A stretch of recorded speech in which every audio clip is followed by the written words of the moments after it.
Hi welcome back to my channel. This is Yashaswini Lokesh. ಇವತ್ತು ನಾನು ಪ್ರೆಗ್ನೆನ್ಸಿಲಿ ನಿಮಗೆ ಯಾವ ಸಿಂಪ್ಟಮ್ಸ್ ಇದ್ದರೆ ನಿಮಗೆ ಗರ್ಲ್ ಬೇಬಿ ಆಗುತ್ತೆ ಅಂತ ತಿಳಿಸ್ಕೊಡ್ತೀನಿ. ಸೊ ಈ ವಿಡಿಯೋ ಬಂದು ಜಸ್ಟ್ ಕ್ಯೂರಿಯಾಸಿಟಿಗೆ. ನಾನು ಲಾಸ್ಟ್ ವಿಡಿಯೋದಲ್ಲಿ ನಿಮಗೆ baby boy girl baby gender prediction ಹೇಗೆ ಮಾಡೋದು ಅಂತ ಕೂಡ ಹಾಕಿದ್ದೆ. ಸೊ ಜಸ್ಟ್ ಒಂದು ಕ್ಯೂರಿಯಾಸಿಟಿ ಇದ್ದಿರುತ್ತೆ, ಯಾವುದೇ ಪ್ರೆಗ್ನೆಂಟ್ ಲೇಡಿ ಆದ್ರೂ ಅವ್ರಿಗೆ ಗಂಡು ಮಗು ಆಗುತ್ತಾ ಹೆಣ್ಮಗು ಆಗುತ್ತಾ ಅನ್ನೋದು ಕ್ಯೂರಿಯಾಸಿಟಿ ಇರುತ್ತೆ. ಸೊ ಇದನ್ನೇ ನಂಬ್ಕೊಂಡು ನೀವು ಇದನ್ನೇ ಸಿಂಪ್ಟಮ್ಸ್ನ ಇಟ್ಕೊಂಡು ನೀವು ಸೊ ನನಗೆ ಇದೇ ಬೇಬಿ ಆಗುತ್ತೆ ಅಂತ ಕನ್ಫರ್ಮೇಷನ್ ಮಾಡ್ಕೊಬಿಡಿ. ಈ ಸಿಂಪ್ಟಮ್ಸ್ ಎಲ್ಲ ಜಸ್ಟ್ 80% ಪ್ರೂವ್ ಆಗಿದೆ, ಇನ್ನು 20% ಸ್ವಲ್ಪ ವೇರಿಯೇಷನ್ ಆಗೇ ಆಗುತ್ತೆ ಪ್ರೆಗ್ನೆನ್ಸಿಯಲ್ಲಿ. ಸೊ ಇದೊಂದು ಕ್ಯೂರಿಯಾಸಿಟಿ. ಜೆಂಡರ್ ಪ್ರಿಡಿಕ್ಷನ್ ಮಾಡೋದು ತಪ್ಪು, ಬಟ್ ನಮ್ಮ ಕ್ಯೂರಿಯಾಸಿಟಿಗೆ ಇದೊಂದು ಸಿಂಪ್ಟಮ್ಸ್ನ ತಿಳ್ಕೊಂಡು ಸೊ ನಮಗೆ ಬೇಬಿ ಬಾಯ್ ಆಗುತ್ತೆ ಗರ್ಲ್ ಆಗುತ್ತೆ ಅಂತ ತಿಳ್ಕೊಳ್ಳೋದೇನು ತಪ್ಪಿಲ್ಲ.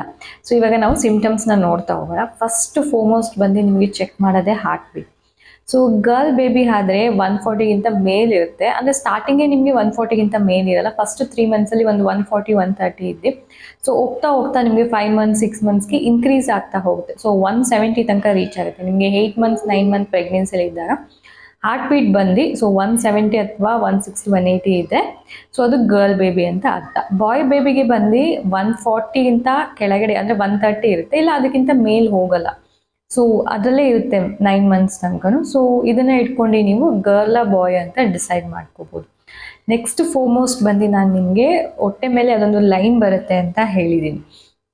ಸೊ ಆ ಲೈನ್ ಬಂದಾಗ ಸ್ಟ್ರೈಟ್ ಲೈನ್ ಇದ್ದರೆ ಬಾಯ್ ಅಂತ ಹೇಳಿದ್ದೆ, ಹಾಗೆ ಆ ಜಿಗ್ಜಾಗ್ ಥರ ಲೈನ್ ಇದ್ದರೆ ಗರ್ಲ್ ಬೇಬಿ. ಅದರಲ್ಲೂ ಒಕ್ರ ಬಂದು ಸೊ ಶೇಪ್ ತೊಗೊಳುತ್ತೆ, ಅಂದರೆ ಒಳಗಡೆಗೆ ಹಳ್ಳ ಬಿದ್ದಂಗೆ ಆಗುತ್ತೆ. ಸೊ ಆ ಥರ ಹಳ್ಳ ಬಿದ್ದಂಗೆ ಆದರೆ ಗರ್ಲ್ ಬೇಬಿ ಹೆಣ್ಮಗು ಆಗುತ್ತೆ. ಅಥವಾ ಅಕಸ್ಮಾತ್ ಏನಾದ್ರು ಉಪ್ಕೊಂಡು ಬಂದರೆ ಹೊಕ್ಳ ಒಂಥರ ಕ್ಯಾಪ್ ಥರ ಆದರೆ ಅದು ಬಾಯ್ ಬೇಬಿ. ಸೊ ಇದು ನನ್ನ ಪ್ರೆಗ್ನೆನ್ಸಿಲಿ ಆಗಿತ್ತು. ನನಗೆ ಹೊಕ್ಳ ಬಂದು ಕ್ಯಾಪ್ ಥರ ಮುಂದಕ್ಕೆ ಬಂದಿತ್ತು, ಸೊ ನನಗೆ ಗಂಡು ಮಗುನೇ ಆಗಿರೋದು.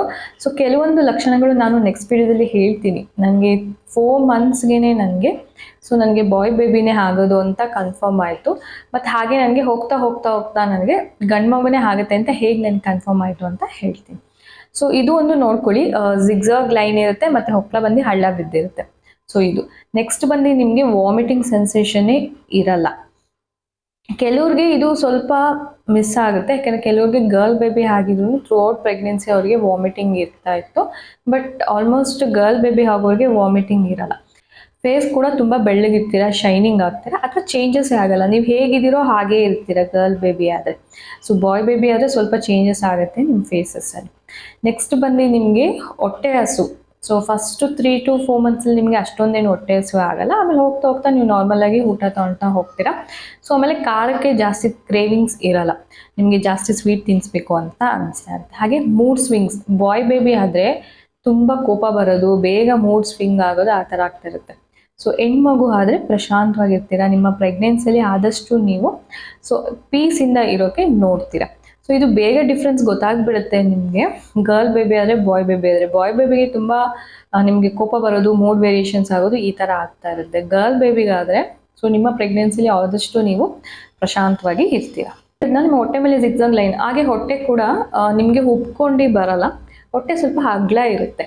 ಸೊ ಬಾಯ್ ಬೇಬಿ ಆದರೆ ಒಂಥರ ರೌಂಡಕ್ಕೋ ಅಥವಾ ಓವಲ್ ಬಲೂನ್ ಶೇಪಲ್ಲಿ ಬಂದುಬಿಡುತ್ತೆ. ಗರ್ಲ್ ಬೇಬಿ ಆದರೆ ಅಗಲ ಆ ಥರ ಆಗುತ್ತೆ ಹೊಟ್ಟೆ. ಹಾಗೆ ನಿಮಗೆ ಗರ್ಲ್ ಬೇಬಿ ಆದರೆ ವೆಯ್ಟ್ ಸ್ವಲ್ಪ ಜಾಸ್ತಿ ಇರುತ್ತೆ, ಮಗು ಆದರೆ ಸ್ವಲ್ಪ ಜಾಸ್ತಿ ವೆಯ್ಟ್ ಇರುತ್ತೆ. 9 ಮಂತ್ಸ್ ನಿಮಗೆ ಡೆಲಿವರಿ ಆದಾಗ ನಿಮಗೆ ಮಗು 3.5 4 kgs ತನಕನೂ ಇರುತ್ತೆ. ಬಾಯ್ ಬೇಬಿ ಸ್ವಲ್ಪ ವೆಯ್ಟ್ ಕಮ್ಮಿ ಇರುತ್ತೆ. ಗರ್ಲ್ ಬೇಬಿ ಆದರೆ ಬೆಳವಣಿಗೆ ಜಾಸ್ತಿ ಇರುತ್ತೆ. ಹಾಗೆ ಗರ್ಲ್ ಬೇಬಿ ಡೆಲಿವರಿ ಬಂದು ಸ್ವಲ್ಪ ಲೇಟಾಗೇ ಆಗೋದು. ಹಿಡಿಡಿ ಡೇಟ್, ಒಬ್ಬೊಬ್ಬರಿಗೆ ಹಿಡಿ ಡೇಟ್ ಮುಗ್ದಿದ್ರು 1 ವಾರ ಆಗಿದ್ರು ಡೆಲಿವರಿ ಆಗಿರಲ್ಲ. ಸೊ ಬಾಯ್ ಬೇಬಿ ಆದರೆ ಸ್ವಲ್ಪ ಬೇಗನೆ ಡೆಲಿವರಿ ಆಗುತ್ತೆ. ಸೊ ಇಷ್ಟು ಸಿಂಪ್ಟಮ್ಸ್ನ ನಾನು ಹೇಳಿದ್ದೀನಿ, ಹೆಣ್ಮಗು ಆದರೆ ಯಾವ್ಯಾವ ಥರ ಸಿಂಪ್ಟಮ್ಸ್ ಇರುತ್ತೆ ಅಂತ. ಸೊ ಇದನ್ನು ನೀವು ಕಂಪೇರ್ ಮಾಡಿ ನೋಡ್ಕೋಬೋದು. ಆಲ್ಮೋಸ್ಟ್ 80% ಕರೆಕ್ಟಾಗಿ ಇರುತ್ತೆ, ಕೆಲವು 20% ಅಥವಾ 30% ಸ್ವಲ್ಪ ವೇರಿಯೇಷನ್ಸ್ ಆಗುತ್ತೆ ಕೆಲವರಿಗೆ. ಸೊ ಈ ವಿಡಿಯೋ ನಿಮಗೆ ಇಷ್ಟ ಆಗಿದ್ರೆ ಲೈಕ್ ಮಾಡೋದನ್ನ ಮರಿಬೇಡಿ, ಹಾಗೆ ನನ್ನ ಚಾನಲ್ಗೆ ಸಬ್ಸ್ಕ್ರೈಬ್ ಆಗಿ, ಹೀಗೆ ನನಗೆ ಸಪೋರ್ಟ್ ಮಾಡ್ತಾ ಇರಿ. Thanks for watching.